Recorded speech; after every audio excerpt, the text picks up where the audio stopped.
जय छठ माँ।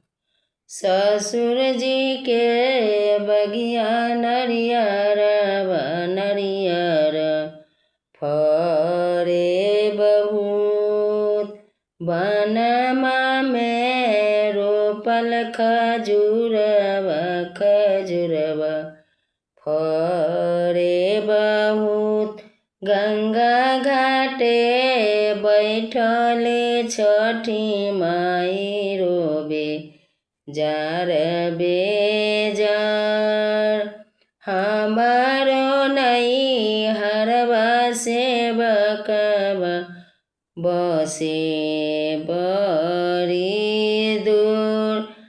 आज चुप रहूं चुप जी छठी मैया बनबो तोहरो कहार।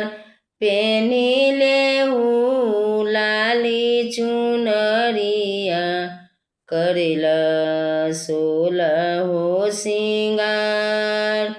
हम ही तोरा बनबो छठी मई कहरी या तोहार।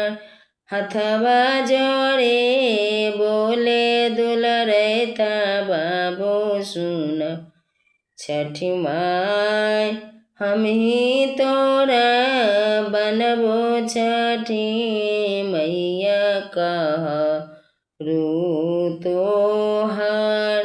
खुशी भेली छठी मैया देवे लगली आशीर्वाद। अरे जुगे जुगे जियाए बाबू भरल रहे पूरल परिवार। जय